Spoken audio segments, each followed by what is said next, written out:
Okay, magandang umaga po muli sa bawat isa. Every Sunday morning po, pinag-aaralan natin ang Book of 1 Corinthians. At nung si Pablo po ay nasa Ephesus, 3 taon po siyang nasa Ephesus during the third missionary journey, may mga church member or probably yung pastor po ng Corinth Baptist Church, sila po ay nagbiyahe mula Achaia papunta po sa Asia Minor, which is na doon po yung Ephesus, upang ikonsulta si Pablo. Paul, ang daming problema sa church, including yung mga fornication, problema sa marriage, and so on and so forth. Isa po sa ibinalita ng mga taong ito na nagbiyahe papuntang Ephesus ay yung pong division sa church. Paul, merong division dito sa church namin to the point na talagang napakatindi. May mga schism, ibig sabihin may grupo-grupo sa loob ng church. At ito pong 1 Corinthians, ito po ay isinulat ni Paul bilang sagot po sa mga tanong po ng Corinth church member. Ang ginawa po, ang nangyari po dito, nagbiyahe pabalik po, kasama, kung daw nagkakamali, kasama po nila si Titus. At si Titus yung nag-deliver ng letter na ito sa Corinth Baptist Church. At isa po sa error or issue na dinil po ni Pablo sa Corinth Church ay ang issue po ng division. Kung titingnan niyo po yung chapter 1, 2, and 3, ito po yung nagpapatungkol po sa division. Anong klaseng division? May mga tao po na nagsasabi, hindi, kami kay Apollos, hindi kami kay Pablo kami, hindi kay Kristo kami, hindi kay Sipas kami, kay Paul, kay Pedro kami. You see that in chapter 1, verse number 12. At even sa chapter 3, tinignan niyo po dito sa chapter 3, verse 4, may mga nagsasabi din na kami ay kay Pablo, kami ay kay Apollos. So Brother RJ, bakit ganon? Bakit ganon yung mga Corinthians? Bakit gusto nilang igrupo yung kanilang sarili sa tao? Tandaan niyo po, ang mga Corinthians po, sila po ay Griego. Sila po ay Greek. Para po sa mga Griego, panatiko po sila ng mga rhetorical speeches. Yung pong mga tao na magaling magsalita. Remember, mga philosophers nila, sina Plato, Socrates, lahat po sila ay mga Greek. At ganun ang kanilang pamumuhay. Para sa kanila, gusto nila ang mga taong magaling magsalita. At we know, pagkatapos po ng 18 months na church planting ni Paul sa Corinth, ang humalili po sa kanya ay si Apollos, Acts chapter 18. At si Apollos, sabi ni Luke sa Acts chapter 18, siya po ay isang eloquent man. Siya po ay eloquent man. In contrast, Apostol Pablo, sabi ng kanyang mga kaaway sa 2 Corinthians 10:10, ang pagsasalita ni Pablo ay kasuklam-suklam. May mga taong nagsasabi ang pagsasalita ni Pablo ay kasuklam-suklam at ngayon merong isang character, isang minister na si Apollos na magaling magsalita. Kaya po yung mga Corinthians, sabi nila, doon kami sa founder namin, kay Apollos kami. Hindi, doon kami kay Paul kami, sa aming founder. Hindi, doon tayo kay Apollos kasi magaling siyang magsalita. So nakita niyo po, dahil po sa gift, meron pong spiritual gift si Apollos na kanyang ginamit. We know, gifted po si Apollos sa teaching. I believe may gift of teaching po si Apollos. Pero walang problema kay Apollos. Ang problema po sa mga church member. Masyado nilang tiningnan ang talent or gift ni Apollos na magsalita at gusto nilang igrupo yung kanilang sarili kay Apollos. Kaya sabi ni Paul sa chapter 3, anong pagkakaiba ni Apollos kay Pablo? Ako ang nagtanim, si Apollos ang nagdilig, pero kami ba ang nagpatubo? Don't you know na ang Diyos ang nagbigay ng increase? So, kinukorek po dito ni Pablo. At bahagi ng correction po dito ni Pablo sa chapter 1, which ating pong pag-aaralan, sinabi ni Paul in verse 17, nung ako ay nagpunta sa inyo, ipinangaral ko ang ebanghelyo hindi sa karunungan ng mga salita. Makikita niyo sa chapter 1:17. When I preach the gospel unto you, I didn't preach it with the wisdom of words. Yung pong wisdom of words dito, ito po yung rhetorical speech. Yung pong mga makata, nakapakinig na kayo na magaling tumula, magaling magsalita. Ganun po ang wisdom of words.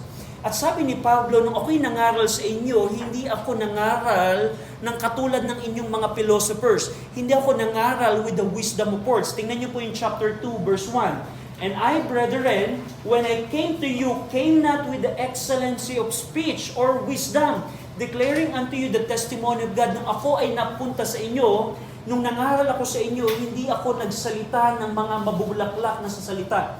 Paul was saying that. Kasi bakit po? Kasi alam ni Pablo, ang mga Corinthians, mahilig sila sa magagaling na magsalita. At ayaw niya na mapokus ang gospel preaching niya kung paano siya magsalita. Gusto ni Paul na ang cross ni Kristo ang maitaas, hindi yung galing niya. And so on and so forth. At dito po sa argument niya dito sa chapter 1, meron po siya ditong, in order na i-debunk yung maling attitude ng mga Corinthians na gusto nilang tumingin sa mga magagaling magsalita, ipinakita niya po dito yung isang topic na binanggit niya dito, yung tinatawag kong the foolishness of God. Alam niyo ba na merong foolishness ang Diyos? The foolishness of God. The foolishness of God. You will see that term in verse 26. Verse number 27. Napapansin niyo po, but God, verse number 25. Chapter 1, verse 25, the foolishness of God. Now, Brother Archie, ano itong foolishness of God? Now, we're going to see that, pero ito pong foolishness of God, dito po sa context ng chapter 1, meron kayong tatlong foolishness of God na makikita. Yung una, yung pong verse number 17, yung pong the cross of Christ. Para po sa mga Griego, isang taong ipinako, ito'y kamangmangan. Sinasabi mo na ang tagapagligtas ay isang taong nakapako? No, that's foolishness. So yung foolishness number 1. Number 2 foolishness na makikita niyo po dito sa chapter 1 ay yung verse 26. Sinabi niya dito sa Corinth Church member church, alam niyo ba na ang pinili ng Diyos ay hindi yung mga tanyag, hindi yung mga kilala, hindi yung mga kapangyarihan, ang mga pinili ng Diyos na maging church member, kayo, sino ba kayo? Ordinaryong tao. Ang Diyos, ginagawa niya yung kalooban niya sa mundong ito sa pamamagitan ng mga ordinaryong tao. At para sa mga tao, sa mga Griego, isang kamangmangan yun. Isang kamangmangan. Bakit ang Diyos, ginamit niya ay yung mga taong nobody, yung mga taong ordinaryo. At sinabi ni Pablo ito na yun is foolishness of God. At isa pang foolishness na makikita niyo po dito sa presentation ni Paul ay yung preaching of the gospel. Kung ang Diyos ay magpipresenta ng katotohanan, bakit hindi ipinresenta ng Diyos sa isang magandang presentation katulad ni na Socrates, ni na Plato, and other Greek philosophers? Ang gagaling nilang magsasalita. Bakit ang Diyos mas pinili niya yung preaching of the gospel? So, dito sa chapter 1, very interesting, pinakita dito ni Paul yung mga foolishness of God. And we're going to see, bakit sinabi ni Paul na foolishness of God? Pag-aaralan po natin ito. Now, ang gagawin po natin, babasahin ko po yung verse number 21, sundan po ninyo ako sa inyo pong mga Bible. Chapter 1, verse number 21. Basahin natin po ng sabay-sabay. 1 Corinthians chapter 1, verse 21. Ready? Read. But after that in the wisdom of God, the word by wisdom knew not God. It pleased God. Tayo pong lahat ay mag-pray. Ama namin Diyos, salamat Ama dahil meron po muli kaming pagkakataon na pag-aralan po ang inyong pong salita. Yes, Lord. Salamat Ama dahil kami po ay nasa place of truth sa church. Ito po ang tanging lugar kung saan namin madidiscover ang katotohanan po ninyo. Salamat din Ama dahil meron po kaming word of truth. Yes, Lord. Ang Bible, dahil po sa Bible, alam na namin na pwede namin maunawaan ang katotohanan. At higit sa lahat, salamat po sa Spirit of Truth na ibinigay niyo po sa inyo pong mga anak na sa pamamagitan po ng banal na Espiritu, pwede namin ma-discover ang katotohanan. And we pray na tulungan niyo kami sa umagang ito na properly namin at accurate namin ma-interpret ang 1 Corinthians chapter 1 upang makuha namin ang mga katotohanan ng chapter po na ito at mai-apply namin po sa aming pong mga buhay. Tulungan niyo kami, Ama, kahabagan at kaawaan. In Jesus' name we pray. Amen. So dito po sa chapter 1, tulad ng nabanggit ko, meron po ditong tatlong foolishness na makikita po kayo. Para po sa mga Griego, yung Christ died yung katotohanan that Christ died on the cross, isa po itong kamangmangan para sa mga Griego. Sa mga Griego po, mas gusto nilang i-celebrate ang isang hero na nagtagumpay sa gera, Yun ang wisdom. Pero yung isang taong ipinako sa krus, Paul, kaya nga naalala nyo sa Acts 17, anong tawag ng mga Athenians kay Paul nung pinreach niya ang Panginoong Kristo? What this babbler say? Anong sinasabi ng isang taong ito? Madada itong taong ito. Kasi sa mga Griego po, ang isang tao, a crucified man, that's foolishness. And you're saying, Paul, na tagapagligtas ang isang taong pinako? So that's foolishness number 1. Pangalawa po, na foolishness po dito, yung katulad na nabanggit ko, verse number 26, na pinili ng Diyos ay yung mga ordinaryong tao. At mapapansin nyo din dito, sa verse number 17, verse number 18 also, for the preaching of the cross is to them that perish foolishness. Para sa mga hindi ligtas, sa mga perish, yun po ay mga taong hindi ligtas, ang preaching of the cross, isa tong kamangmangan. Preaching of the cross. Kasi para po sa mga Griego, especially sa mga hindi ligtas, ang mas gusto nilang tingnan ay yung galing na nagsasalita and so on and so forth. Pero dito, gusto kong tingnan natin sa verse number 21 na itong mga bagay na ito nakamangmangan sa mga tao, sa mga hindi ligtas, sa mga Griegong hindi ligtas, itong mga bagay na ito na kamangmangan, ito ay tinawag ni Paul sa verse number 21 na wisdom of God. So, sa paningin ng mga tao, ito yung human point of view. POV. Ito pong mga bagay na ito,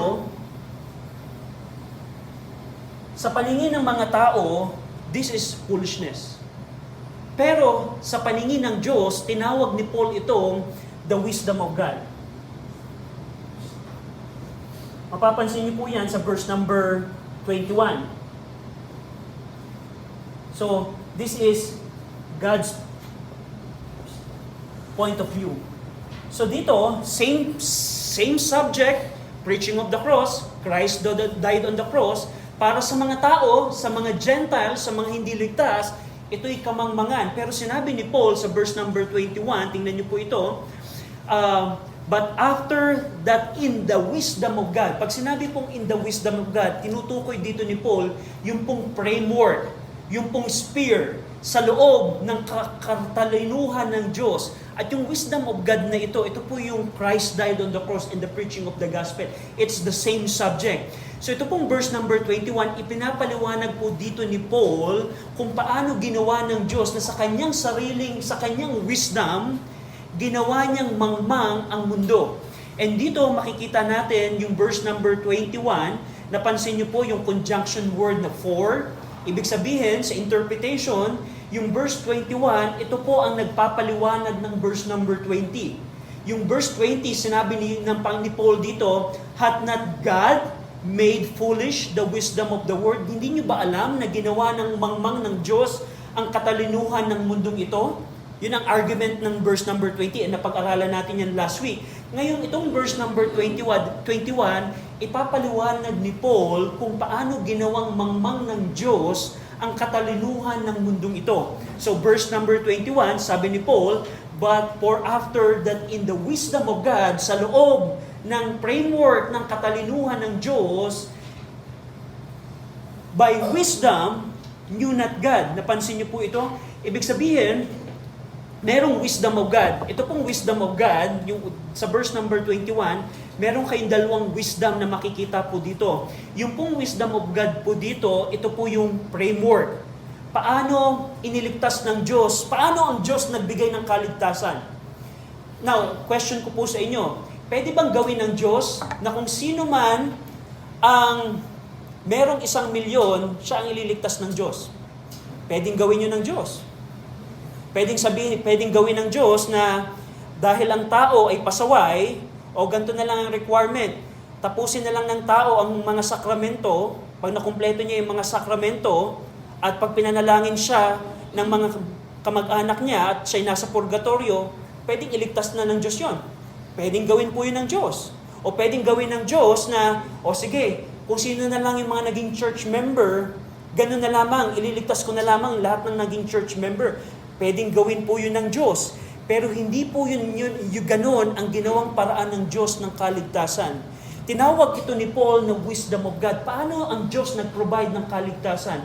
Sa pagpapadala ng kanyang anak, na bugtong na anak na ating Panginoong Kristo, na ang sino man ang mananampalataya sa kanya ay hindi mapapahamak, bagkus magkakaroon ng buhay na walang hanggan.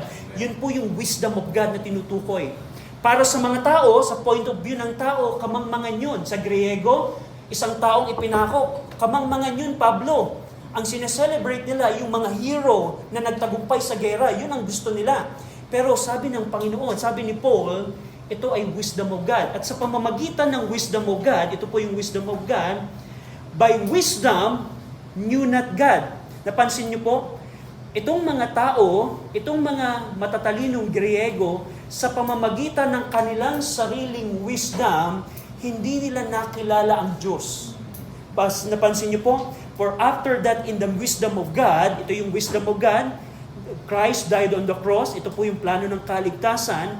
By wisdom, yung pong pangalawang wisdom, ito po yung katalinuhan ng tao.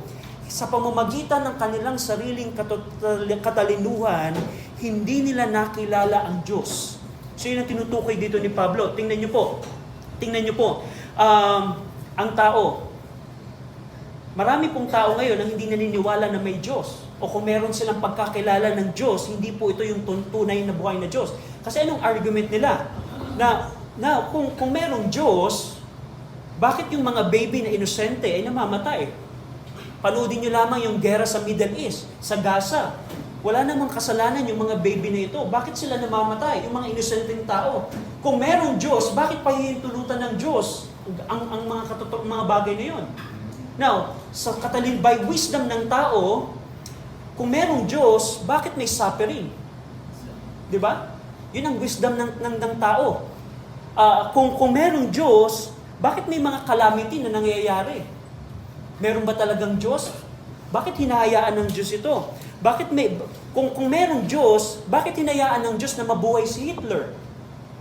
Di ba? Yun yung wisdom ng tao. At sabi ni Pablo, sa pamamagitan ng wisdom ng tao, hindi nila nakilala ang Diyos. Hindi nila nakilala ang Diyos. Kaya nga, kung titingnan niyo yung Romans chapter 1, sapat na po ang creation na binigay ng Diyos.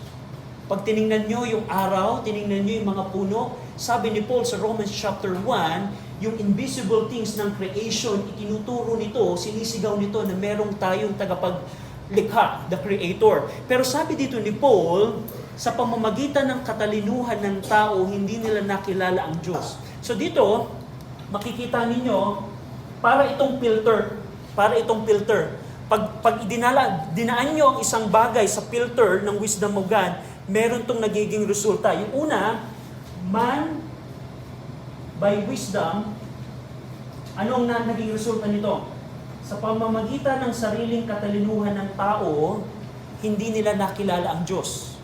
After the wisdom of God, ito yung wisdom of God, pero kung sa pamamagitan ng katalinuhan ng tao, hindi nila makikilala ang Diyos. Kaya nga po maraming atheists. Kung merong Diyos, paano mo papaliwanag itong scientific discovery na ito? Kung merong Diyos, paano mo ma-explain itong chemical reaction na ito? Naunawaan niyo po? So ito yung unang resulta. Pero sa kadugsong, before we jump dun sa huling bahagi ng verse 21, gusto kong tingnan ninyo ang isang illustration. Now, ito ipaliwanag niyo po.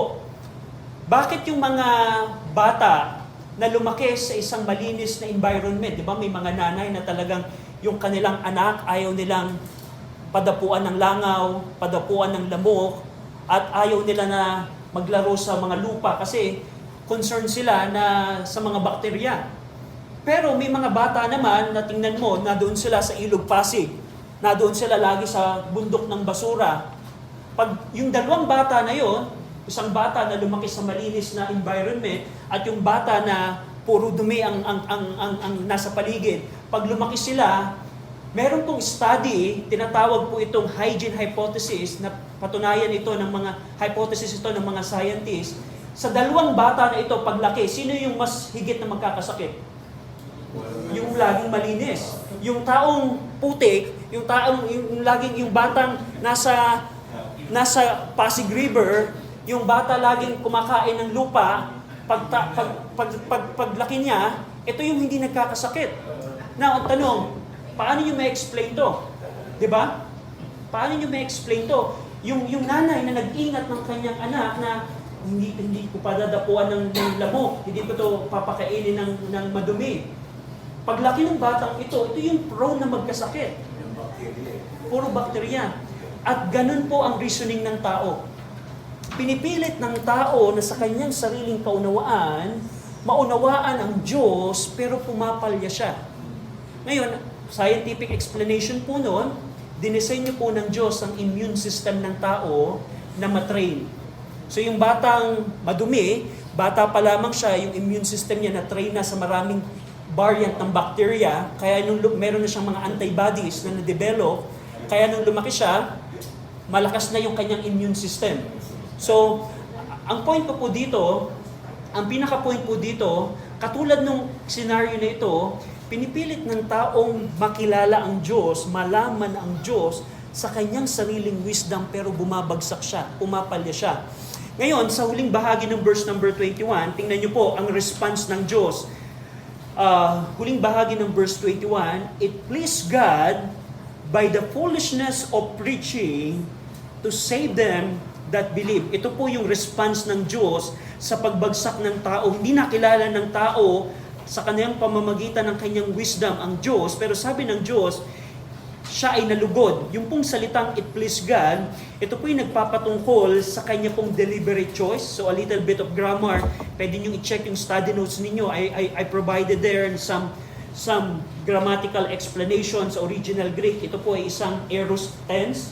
Pag sinabi pong aorist tense sa grammar ng original Greek, ito po ay isang definite act of God. So, you can check the study note for that. Pero dito, ipinakita ng Diyos na pinili ng Diyos, na lugod ang Diyos, na sa pamamagitan ng kamangmangan na ito, dahil sa paningin ng tao, ito'y kamangmangan, sa pamamagitan ng foolishness of preaching, sa pamamagitan ng foolishness of preaching, iniligtas niya ang mga taong nananampalataya.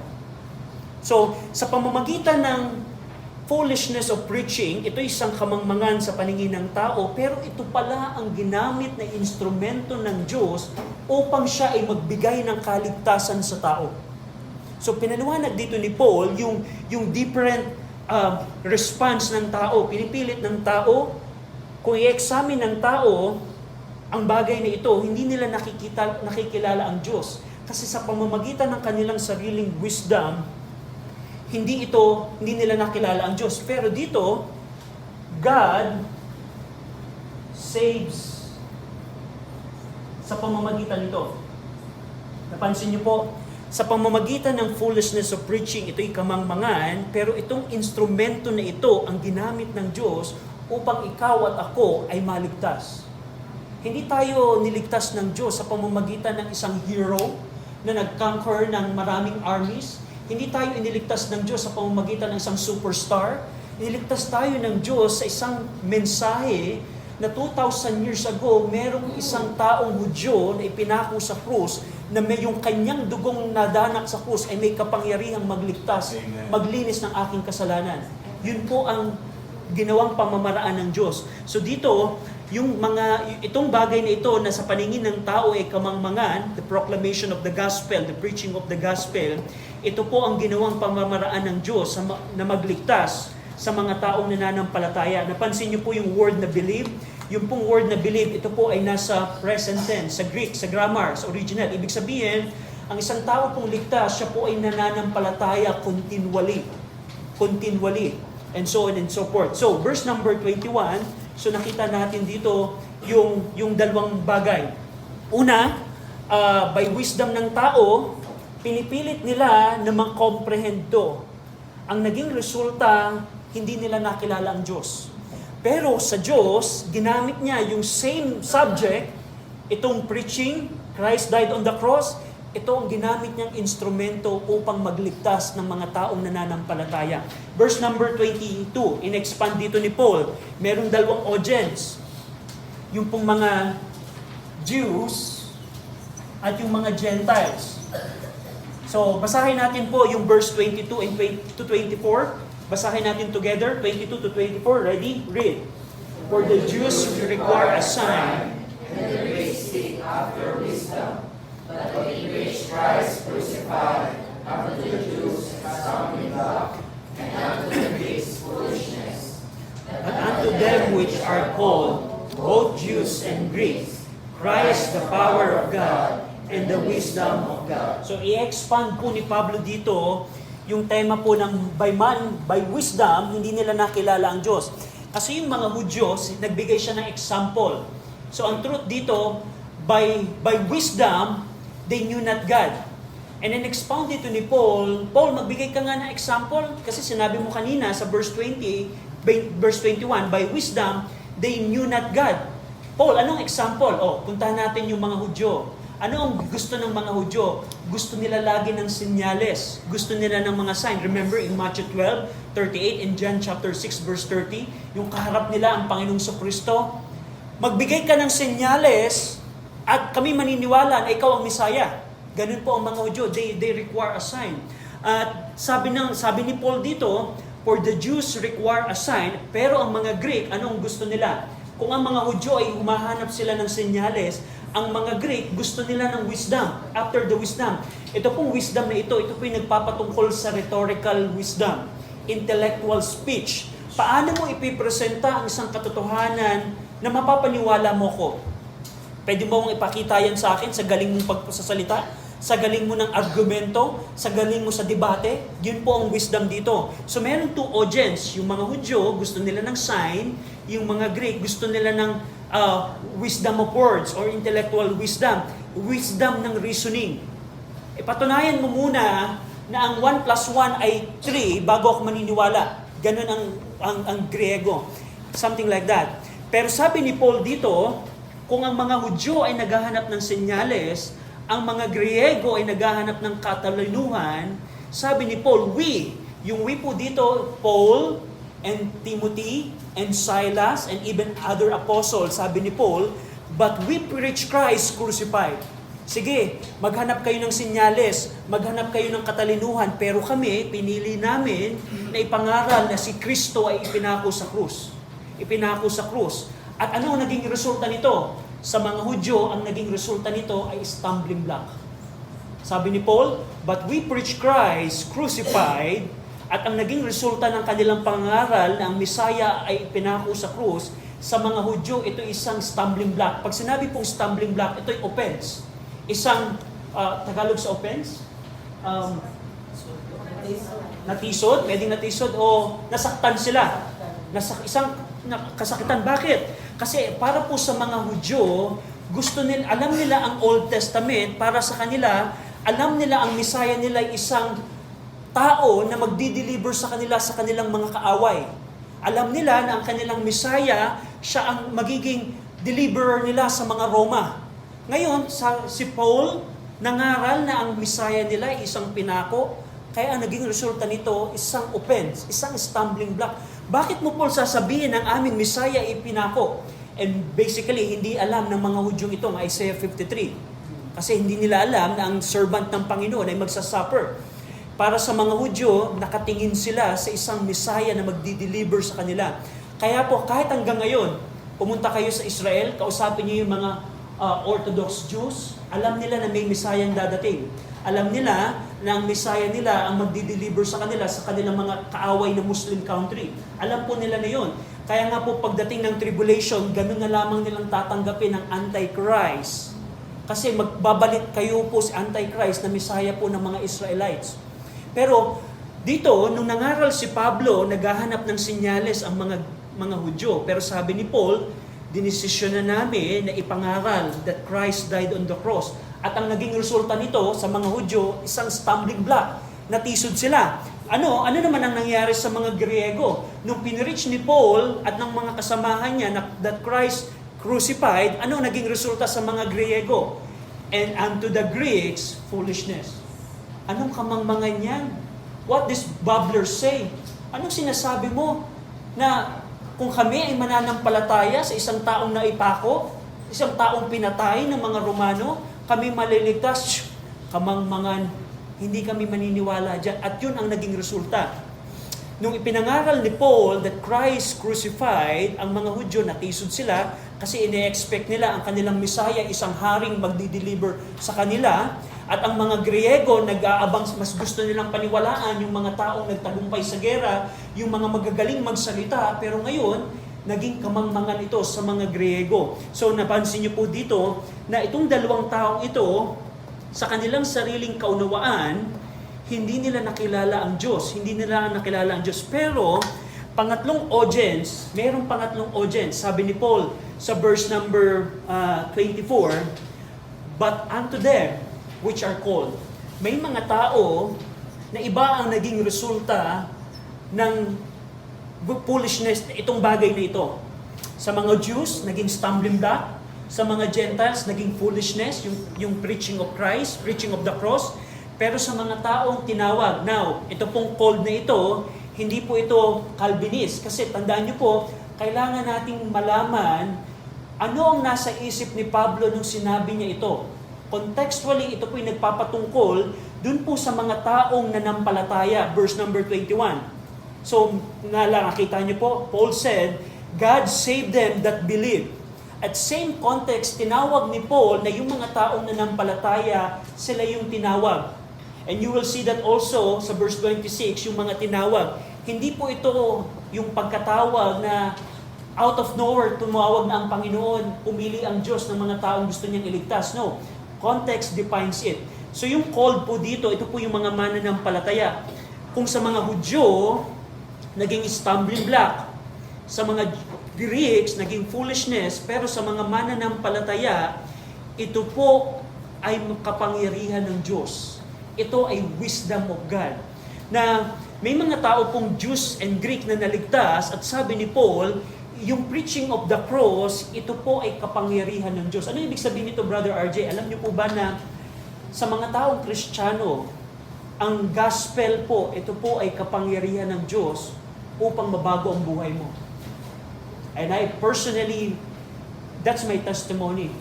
Kung wala po ang Panginoong Kristo at wala siyang ginawa sa krus ng Kalbaryo para sa akin, yung aking buhay po, probably ako ay sugarol. Ako ay salot sa lipunan. Ako ay addict and so on and so forth. Probably ganun yung buhay ko. Pero para sa akin, dahil si Kristo'y namatay para sa aking kasalanan, ano pa ang maaatim ko kung ako'y magpapatuloy sa kasalanan ko? Kung si Kristo ay nagbayad na ng kasalanan ko, bakit pa ako magpapatuloy sa kasalanan? At yun ang kapangyarihan ng Diyos sa akin. Para sa aking ligtas, ako po iligtas, para sa akin, yung tema po na si Kristo ay namatay sa krus, yun po ay kapangyarihan ng Diyos para sa akin. Amen. Sabi ni Paul, sa mga Hudyo, ito isang offense. Sa mga Gentile, ito'y kamangmangan. Pero sa isang mananampalataya, ang Christ died on the cross, ito po'y kapangyarihan. Tanging dugo ni Kristo lamang po ang may kapangyarihang maglinis ng kasalanan po ng sanlibutan. At yun po ang ibig sabihin nun, the power of God. Unto them that are called, this is the power of God. Hindi lamang po ito power of God. Ibig sabihin po ng power of God, ito po yung nagpapakita ng effectual prayer, effectual power of God. Dynamis or effective saving power. Hindi lamang po ito, itong bagay na kinukonsider ng mundo na kamangmangan, para sa akin, hindi ito kamangmangan. Alam nyo, kung sabihin man ng mga tao na si Kristo'y namatay sa krus ay isang kamangmangan para sa isang taong ligtas, hindi ito kamangmangan. This is the wisdom of God. Amen. Ang nararapat sa tao ay mapunta tayo sa impyerno, pero dahil sa pag-ibig ng Diyos, nagbigay siya ng tagapagligtas. Para sa akin, that's wisdom of God. That's the wisdom of God. Kung pag-aaralan nyo po, sa krus po ng Kalbaryo, now, ang isang problema po ng Diyos, by the way, nagtatalo po ang holiness ng Diyos, holiness and righteousness ng Diyos.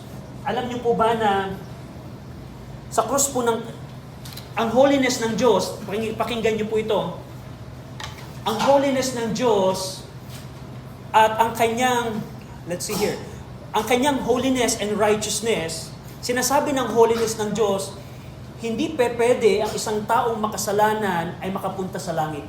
That's what the holiness of God says. Dahil tayo makasalanan, at ang Diyos ay banal, hindi pwedeng magniig ang makasalanan at banal. Kaya sinasabi ng holiness ng Diyos, gagawin ko ang lahat, wag lang ang taong ito ay makapunta sa langit. Righteousness of God, ang sabi po ng righteousness of God, gagawin ko ang lahat, maitapon ko lang ang taong ito sa impyerno. Kasi taong ito ay lumabag sa aking batas, gagawin ko ang lahat, maitapon ko lamang siya sa impyerno ng walang hanggan. Yan po ang dinidikta ng holiness and righteousness of God. At ang problema ng Diyos, hindi lang siya holy, hindi din lang siya righteous, siya din po ay merciful. At siya din ay loving. Now, anong sinasabi ng mercy ng Diyos? Dahil ang Diyos po natin ay mahabaging Diyos, sabi ng Diyos, gagawin ko ang lahat, wag lang magdusa ang taong ito sa impyerno. Yun po ang habag ng Diyos. Ayaw niya na ang sino man po sa atin ay mapahamak. Kaya sabi ng Diyos, gagawin ko ang lahat, wag lang ang taong ito ay mapunta sa impyerno. At sa pag-ibig ng Diyos, gagawin ko ang lahat, makasama ko lamang ang taong ito sa langit. Now, nakita niyo po ang laking problema po ng Diyos? Kinokontra ng holiness niya ang kanyang pagmamahal, kinokontra ng righteousness niya and mercy ng Panginoon. That's the big problem of God. At alam niyo po ba, sinolusyonan po ito ng Diyos sa krus po ng Kalbaryo. Sa krus po ng Kalbaryo, yung holiness po at righteousness niya ay natupad. Bakit? Kasi yung righteousness niya, nasabi ng Diyos, gagawin ko ang lahat, maparusahan lang ang makasalanang ito, ginawa po niya to sa ating Panginoong Sukristo. Binata po ng Panginoong Sukristo ang lahat ng kasalanan po ng tao at yung righteousness ng Diyos po ang nagmalupit sa ating pong Panginoong Sukristo. Upang yung kanyang habag at pagmamahal ay madala tayo sa piling niya. And that's what I call the wisdom of God.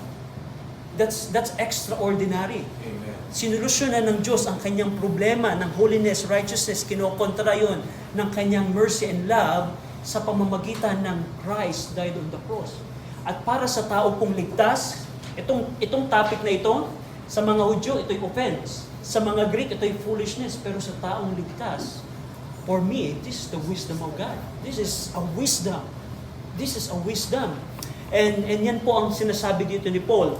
And dito makikita natin po dito na verse number 25. Basahin natin po as we close. Verse 25 together.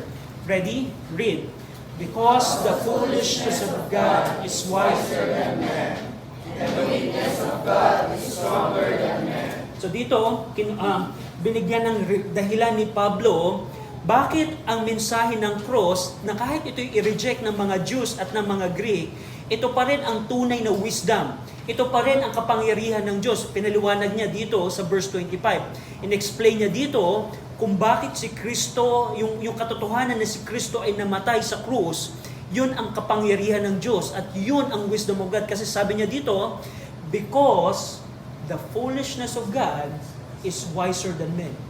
Kahit ito ay sa paningin ng mundo, in the human point of view, ito'y kamangmangan, sinabi ni Paul, ito pa rin ay pantas kaysa sa tao. Kahit ito'y sa tingin ng mundo, ito ay kamangmangan, sinabi ni Paul na para sa Diyos, ito pa rin ang mas pantas sa tao. Hindi lamang doon, sa paningin ng mga tao, itong Christ died on the cross, ito ay isang kahinaan. Ito, ang isang taong ipinako sa krus, ito ay senyales ng kahinaan. Ito ay senyales ng pagkatalo. Ito ay kahinaan. But the weakness of God, sabi ni Paul, is stronger than men.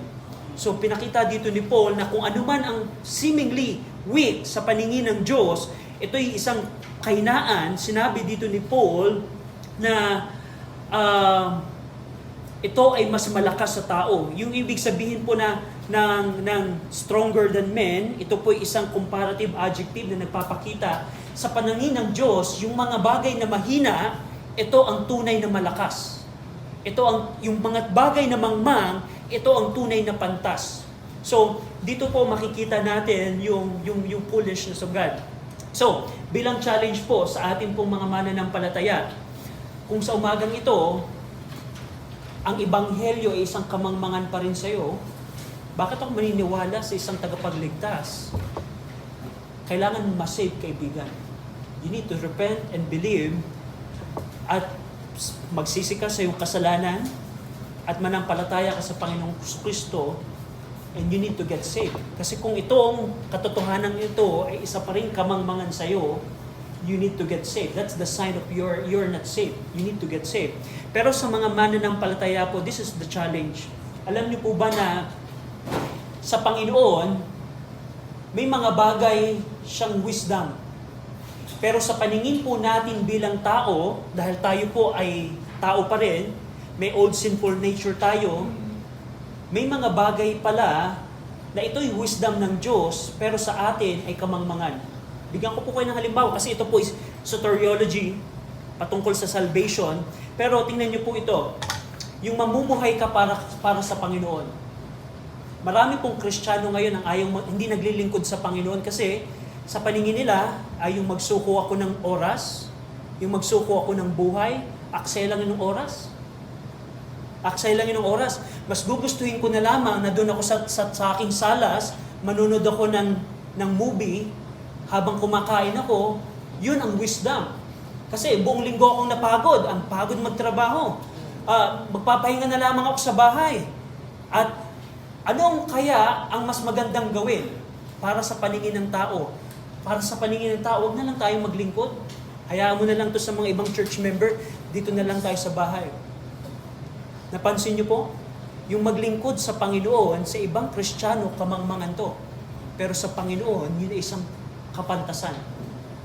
Marirealize, marami pong tao, pagdating po ng judgment seat of Christ, doon nila marirealize na yung kanilang, yung inaakala nilang kamangmangan, doon nila marirealize, that's the wisdom of God. Alam niyo po ba sa judgment seat of Christ, doon makikita po ng tao ang loss. Hindi na po tayo i-judge ng Panginoon para pumunta ng impyerno o pumunta ng langit, tapos na po yun. Pero sa judgment seat of Christ, sabi ni Paul sa 1 Corinthians 5, doon po makakaranas ang tao ng loss. Naranasan nyo na magtayo kayo ng business na inaasahan ninyo na tutubo ito after 2 or 3 years, pero dumating ang isang problema at lahat ng ininvest mo sa isang business ay naging loss. Higit pa po doon ang mararanasan po ng tao. Now, bilang halimbawa, yung maglingkod sa Panginoon, yung mamuhay ng sakdal. Ang Bible po ay nagtuturo sa atin na kailangan natin, kung ang Diyos ay banal, kung ikaw ay Kristiyano, dapat tayong mamuhay ng banal. Maraming Kristiyano po ngayon ang gustong magpatuloy sa kasalanan. Kasi sa kanilang sariling kaunawaan, by their own wisdom, kahit Kristiyano na tayo, pero meron tayong old sinful nature, akala ng maraming Kristiyano, mas maganda na gawin ko ang gusto ko. Akala nila, mas okay na magpatuloy ako sa maling relasyon. Mas okay para sa akin na magpatuloy ako sa kasalanang ito. Pero darating po yung time na makikita po natin na yun pala isang kamangmangan. Ano pa? Yung mag-aaral ng Word of God. Tandaan niyo po, ang pag-aaral po ng Word of God, hindi lamang po ito responsibility ng preacher. Yes, the preacher needs to study, pero ang pag-aaral po ng Word of God, ito po yung responsibilidad ng bawat mananampalataya. Ang pag-aaral po ng Word of God, para sa ibang tao, kamangmangan to. Kamangmangan. Yung magkaroon ka ng serious Bible study. Currently po, meron tayong Bible Institute na Brother Bill, lay board, na pag-aralan ang New Testament at Old Testament para kung sino man ang member na gustong mag-aral nito, hindi na siya mahihirapan. Just listen sa mga preaching. Pero sa maraming Kristiyano, isang kamangmangan yun, aksay ng oras yun. So napansin niyo po, sa ating pananaw, sa ating point of view, marami tayong bagay na akala natin isang kamangmangan, isang aksaya ng oras, isang kahinaan. Pero marirealize po natin na hindi pala ganun yun. Yun pala yung wisdom ng Diyos. Yun pala ang wisdom ng Diyos. Pagdating po ng judgment seat of Christ, doon natin marirealize. Doon natin marirealize currently na mahirap maglingkod sa Panginoon. Na kung titingnan niyo po, kung ikaw ay magsuko ng buhay, maglingkod ka sa Panginoon, sasabihin ng ibang tao, Brad, kaibigan, dapat inalaan mo na lang ang buhay mo na magano ka na lang. Enjoy life to the fullest. Pero pagdating po ng judgment seat of Christ, doon natin marirealize na yung mga bagay for the foolishness of God is wiser than men. And the weakness of God is stronger than men. Doon natin marirealize yung judgment seat of Christ. Kapag bibigyan ka na ng korona ng Diyos, yung effort na ginawa mo sa Panginoon, na maraming tao ang kumutya sa'yo, maraming hindi naniwala sa'yo, doon natin marirealize na yung palang foolishness of God is wiser than men. I believe sa judgment seat of Christ, lahat tayo, ang sasabihin lang natin, dapat pala, masigit akong naglingkod sa Panginoon. Dapat pala, masigit akong nagbigay ng oras sa Panginoon. Dapat pala, mas sinunod ko ang Panginoon. And that's something that we need to see. Bilang mga mananampalataya, i-examine natin ang ating point of view. May mga bagay kaya tayo na sa paningin natin ay kamangmangan, na in reality, yung pala ang wisdom ng Panginoon. Shall we pray? Ama naming Diyos, salamat Ama sa 1 Corinthians chapter 1 na ibinigay niyo po sa amin upang makita namin na may mga bagay pala na sa paningin namin bilang tao ay isang kamangmangan, pero para sa inyo, Panginoon, ito pala ang wisdom po ninyo. Salamat Ama dahil ang mga bagay na ito is more wise and more stronger than what we perceive. Salamat Ama sa 1 Corinthians na ipinakita niyo po sa amin. We pray na sa amin pong maikling imbitasyon, tulungan niyo po kami na magkaroon ng tamang tugon sa inyo pong salita. In Jesus' name we pray, Amen. Tayo habang